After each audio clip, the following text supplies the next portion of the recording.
The thrilling adventures of the Shadow are on the air, brought to you each week at this time by your neighborhood blue coal dealer. These dramatizations are designed to demonstrate forcibly to old and young alike that crime does not pay.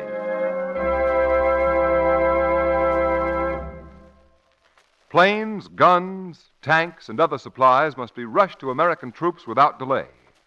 One way you can help is to lighten the transportation load by ordering all the coal you'll need this season right now. Get in touch with your neighborhood blue coal dealer tomorrow. Fill your bin with blue coal. This splendid home fuel will give you comfortable, dependable heat with real economy. At present, there is no shortage whatever of blue coal, but in these days of rapidly changing conditions, it's wise not to take chances. Be prepared. Fill your coal bin now and be safe. Call your friendly blue coal dealer tomorrow.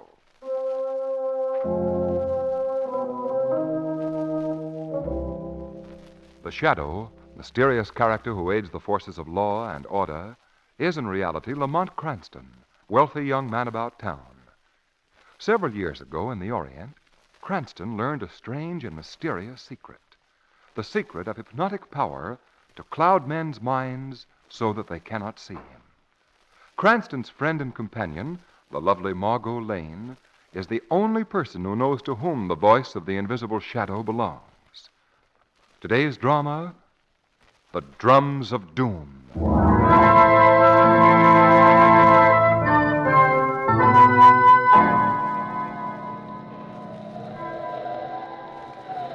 You won't tell anyone I spoke to you, will you? You people out there? I'm not supposed to talk to anybody. But when the wind is like it is tonight, I have to tell my story to someone. There's so much to tell, and the wind is so lonely, so lonely. There might have been no story, no, and I might not be where I am tonight had there not once lived a man called the Black Judge, the most relentless criminal judge to sit on the bench in a score of ugly years. Even once, when the hangman refused to execute a prisoner whom he had sentenced to death, the Black Judge himself took command in the prison yard, had the condemned man escorted to the gallows by a corps of rattling snare drums, and then, with his own hands, sprang the trap and sent his victim dancing into eternity. Oh, yes, he was well named, was Black Judge Henry Arthur Cole, and he lived long, this man. He died, in fact, less than a year ago, hated and deserted by all, save his 3 children. And then, a month after his death, 5 months ago this very night, the horror began. Miss Jennifer Cole, the eldest daughter to the deceased judge, came home one evening and ascended the familiar stone steps of the Cole mansion. As she inserted her key in the front door, she noticed there were no lights burning in the house. It was too early for her brother Edward to be home. But where were the servants? Where was her sister Norma? Alarmed, she flung the door open and... Oh, yes, she screamed. And so would you. And so would I. The house was empty. Everything gone. Every rug, every picture, every stick of furniture. What had happened? Where was everyone? Where was Norma? Where was she? Norma. Norma. Where was old Daniel, her brother's valet? Daniel. Daniel, where are you? And then, from upstairs came a sound. Fearful, chilling, that brought back the sudden picture of her father, the dismal prison yard long ago.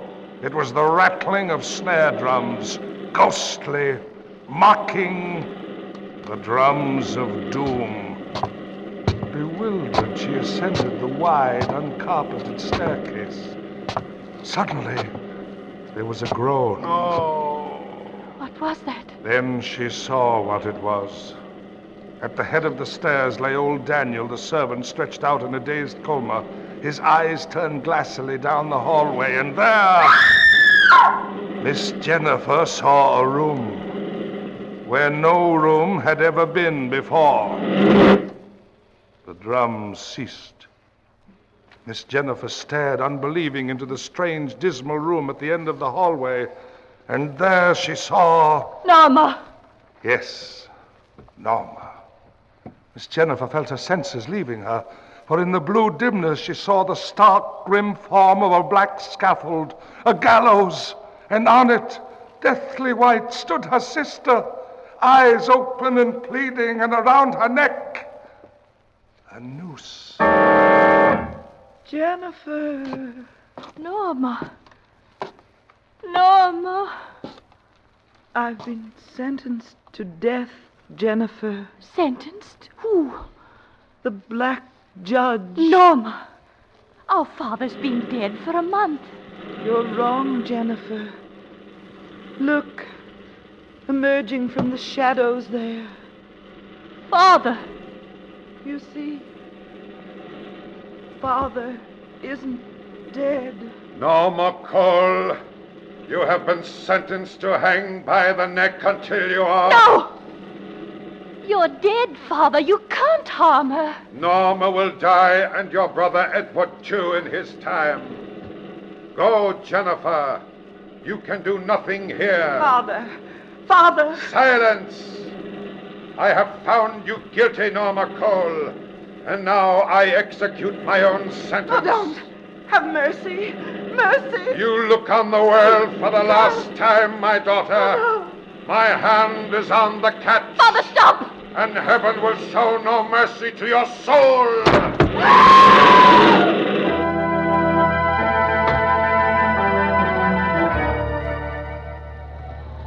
The horror had only begun for Miss Jennifer. She fled the house. Frantic and hysterical, she reached the highway, where she sank to her knees, fainting.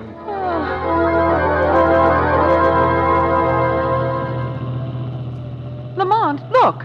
A woman lying across the road. You're right, Margot. You suppose it's been an accident? You better save the guessing games for the parlor. You coming? Yes, dear. Oh, no. Lamont. No. Is she hurt? Delirious. Oh, can't we do something? Edward will be next, he said. Who said? But tell us what happened. She's been killed. What's she talking about? I don't know, Margot. Who's been killed? Where did it happen? The Cole mansion. I'm Jennifer Cole. Well, won't you try to be calm, Miss Cole? I can't. I saw it. My sister Norma. What did you see? I saw her hanged.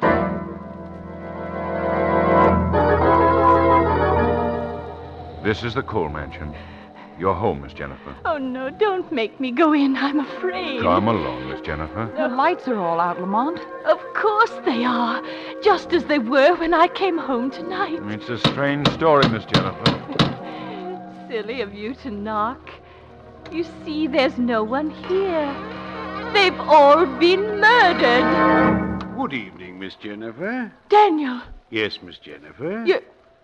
you're all right. Why, yes, thank you, ma'am. And you, ma'am? We were worried about you. Miss Norma was just saying... Norma?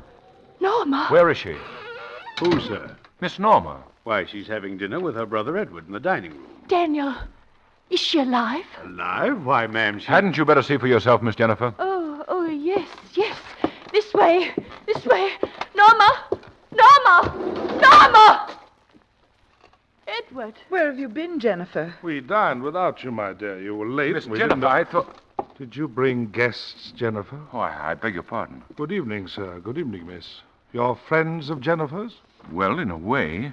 You see, we found your sister lying on the highway. She said something terrible had happened here. Norma, there's just one thing I must know. Was Father here? Father? Father? No, Jennifer. Father wasn't here. Norma, why don't you take Jennifer up to her room? Yes, Jennifer. You come along with me now. I thought it all happened. It seemed so real. So real. I don't know what's wrong with me. My sister isn't quite herself, I'm afraid. No? That question about Father puts a rather plain face on the matter. I'm afraid I don't quite follow you. Father has been dead for over a month. Dead? Oh. Oh, I'm sorry. I hope she'll be all right. She'll be all right. Norma will take care of her.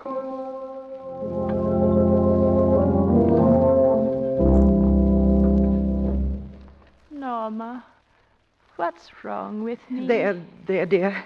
I'm so glad you're really here, Norma. I never knew how much I loved you until I saw you about to die. Please, Jennifer. You never know how much you care for a person until you think you're going to lose them. I've asked you, Jennifer. Norma, it's a pitiful thing to see a person's mind go, isn't it? No, your mind is... Now, see here. Your mind is not going, Jennifer. Listen to me. But those doors in that room where there isn't a room at Jennifer, all. you know Father's death mask. The one that hangs at the end of the hall out there. Yes, I want you to Norma. come with me. I'm going to show you what... Oh, no. No. Jennifer!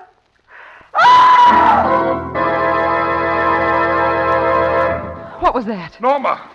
Norma, what's happened? We'd better get up there and see. Yes, hurry. Which room did it come from? Jennifer's. Where? The one here at the head of the stairs. Come on, Margot. Lamont! Jennifer! What have you done? What have you done? What is it? She's killed Norma. Killed her? Yes, look. There's the knife on the bed. No. Miss Jennifer. She's fainted. I'll tend to her. Mr. Cranston, will you please go downstairs and phone the hospital? Tell them Miss Jennifer is ill. Terribly ill. All right, sir. I'll be back in a moment. And if you see Daniel, tell him to get the car ready. We may have to take her ourselves. Right. Norma. Miss Jennifer. Miss Jennifer. Is she coming around? Yes, I think so. Norma, what were you saying about the mask? What was it, Norma? Norma? This isn't Norma. No, Norma's dead. You killed her. You killed Norma with this knife. I killed... There she lies on the floor. Do you see? Oh, Norma.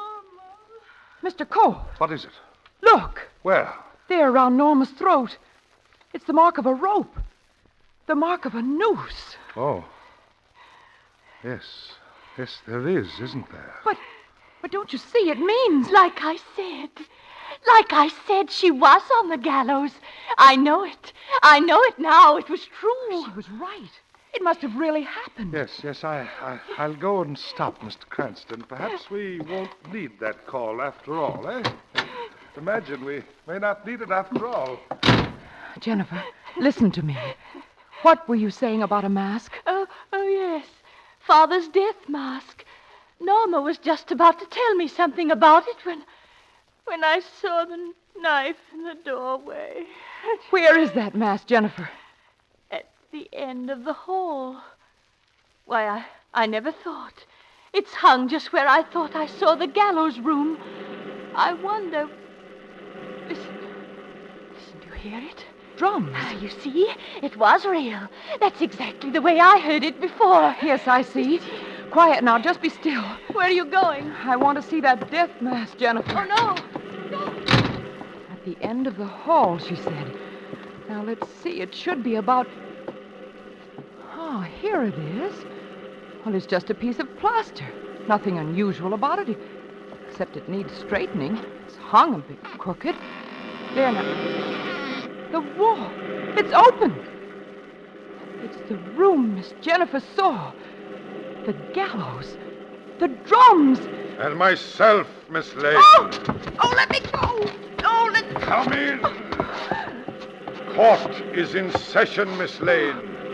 The black judge will see that you get justice. Justice!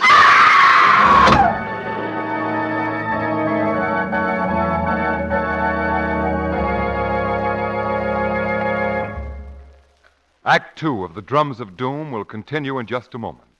First, consider what your answer would be to this personal question. Would the heat in your home be just exactly the same as it is now if you could adjust it perfectly to suit your own comfort? If you say no, then certainly you need blue coal. You see, blue coal is tailor-made for your home. It's carefully sized and graded to fit the requirements of your furnace. That's why it gives even, comfortable, dependable warmth. On top of that, this tested superior home fuel is a money saver. It burns so efficiently that you enjoy real economy with blue coal. Add to all this the new blue coal automatic heat regulator, and you have the modern home heating setup that has given genuine satisfaction to thousands upon thousands all over the country. The blue coal heat regulator is easily and quickly installed. It's a cinch to operate. With a flick of the finger, you can set the temperature in your home just where you want it. Ask your neighborhood blue coal dealer for a free demonstration of the money-saving blue coal heat regulator. He's listed under the words blue coal in the yellow section of your classified phone directory. Call him tomorrow. Now, back to the shadow.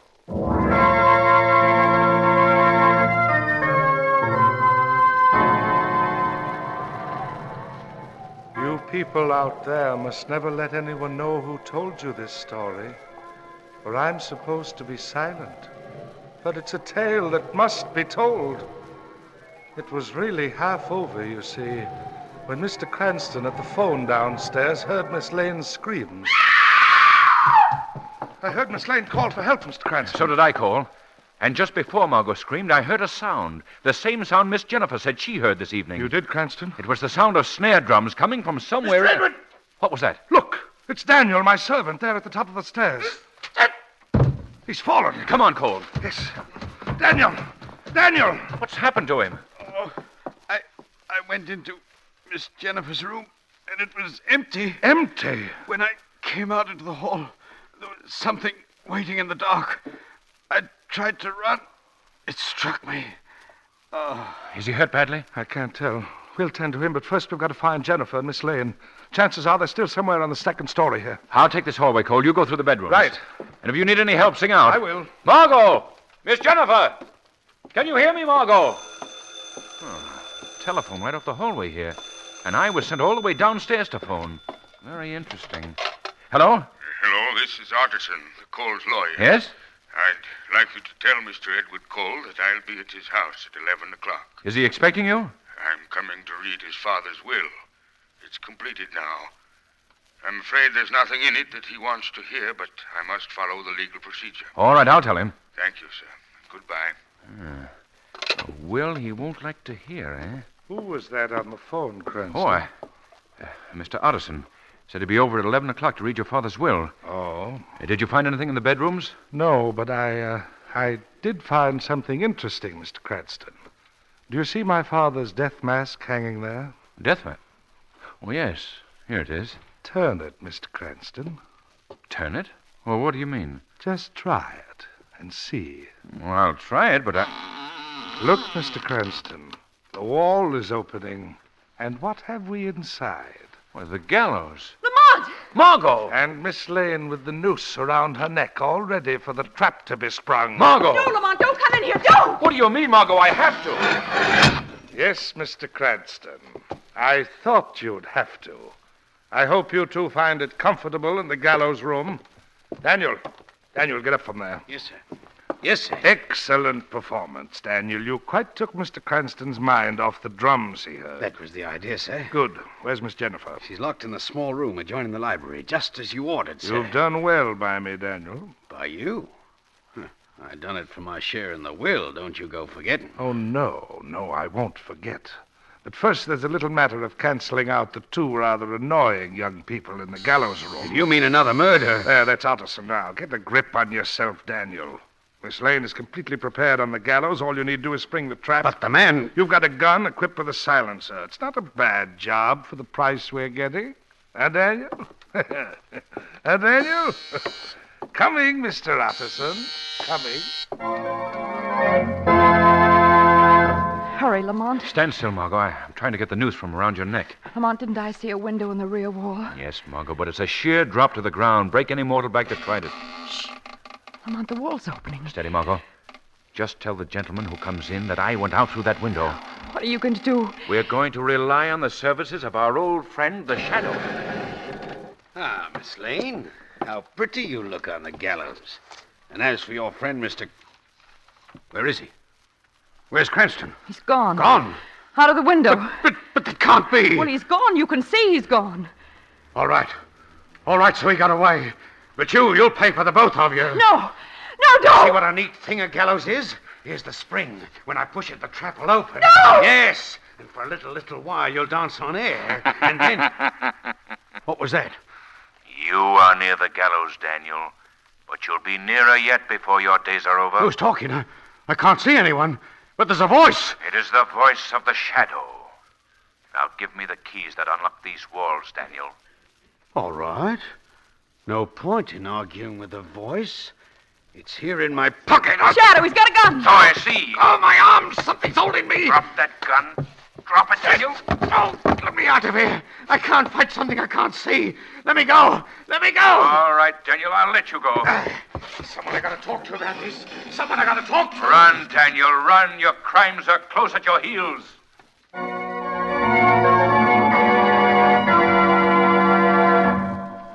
Good of you to have come out here, Utterson. May I give you a brandy? No, Mr. Cole. I'm just here to make you acquainted with your father's will and... Mr. Edward! Mr. Edward! Daniel, how dare you come in the library when I... Oh, I'm sorry. I'd quite forgotten about Mr. Utterson. The man's as pale as a ghost, Cole. Here, Daniel, drink this brandy. It'll steady you. Yes, thank you, sir. Now, get on with the will, Utterson. Yes. Well, sir, there's only one paragraph that would be of interest to you, and according to your father's letters, he had told you of his intention of making it in the main article. Right, and that paragraph states in effect that you are to divide his fortune among deserving charities and present each of us, his 3 children, with the sum of $1. That's correct. And you agree to accept the will, Mr. Cole? I do not. What? I most emphatically question it. On what grounds, sir? On the grounds of my father's sanity. His sanity. But there was a witness to his sanity, Mr. Cole. Who? My sister Jennifer? Yes, Miss Jennifer. She was the only one of you in town at the time he remade his will. I question Jennifer's ability to judge anyone else's sanity, Utterson. What do you mean? I mean that if I can prove that she is insane, the law will not recognize her testimony, nor the will. Am I right? Yes, you are right, but... Good. Daniel, open that door. Yes. Jennifer, come out, my dear. Miss Oh, Edward. Edward. Jennifer, did you or did you not see our father in this house tonight? Answer me. Yes, I saw him. I saw him. Did you see a room on the 2nd floor where we all know there is no room? Yes, yes. And did you see a gallows in that room and our father hanging Norma on that gallows? Yes, I did. Good. I did. Good. Well, what do you say to that, Mr. Utterson? I suppose this case, this had better be reconsidered. I'm afraid you're right, Mr. Cole. What was that? It's the voice. The voice again. No, Utterson, he's not right. Miss Jennifer is sane. But Edward, Norma, and Daniel here conspired to drive her out of her mind, to invalidate this will. It's a lie. It's a lie. They built a gallows on the 2nd floor of this house, and Edward, impersonating his father in his black judicial robes, pretended to hang Norma. No. They cleared the lower floor, stripped it of its furnishings, then restored it all in Miss Jennifer's absence, with the deliberate plan of persuading her she was insane. However, poor Norma was too soft-hearted to carry it through. And for this, they killed her and tried to pin the guilt on Jennifer. The truth. The shadow's telling the truth. Quiet, Daniel. It doesn't matter what you do. It doesn't matter anymore. Help him. Look, he's fallen. Here, let me help. Stand back, Utterson. Haven't you done enough, Edward? I'll take that gun, Cole. Something's holding my arm. Drop that gun, Cole. Drop it. No. I've got the gun, Shadow. Give it to me. Give it to me. Stand back, Mr. Cole. I'm warning you. Oh, no, you're... Your killings are at an end, Edward Cole.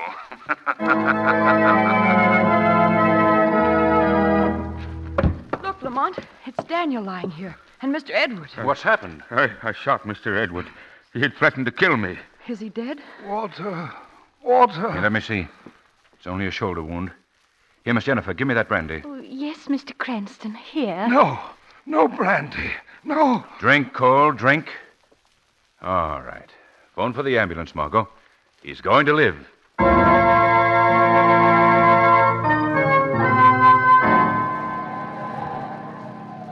So I was going to live, was I?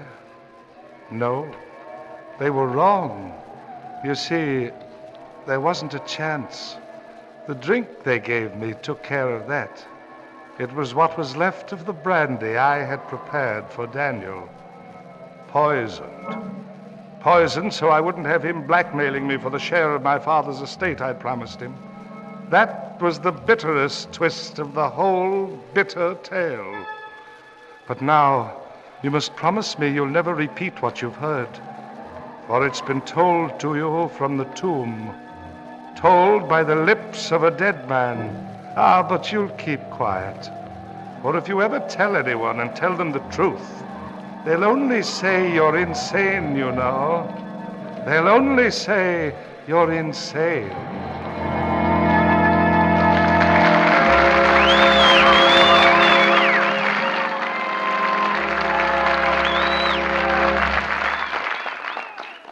An important real-life drama of America at War will be presented immediately after a message from John Barclay, Blue Coal's distinguished home heating expert. Mr. Barclay? Thank you. Friends, as we all realize, it's more important than ever now to save fuel. Let me give you a few tips that you may find useful. First of all, insulate doors and windows. Use window strips or storm sash. Another thing, close bedroom doors at night so you can keep the rest of the house at a comfortable temperature. The new Blue Coal automatic heat regulator will be a great help to you in this. The regulator will automatically adjust the heat for night and for day. You'll save a good deal of fuel that way. And what's more, you'll save effort. You won't have to rush down to the basement several times a day to adjust dampers. Your Blue Coal dealer will tell you all about this remarkable automatic heat regulator. And besides that, he'll be able to go into more detail than I can here about how you can save fuel without sacrificing comfort. Call your friendly Blue Coal dealer tomorrow. There's no charge, of course, and no obligation. He'll be glad to help you as part of his regular service. Thank you.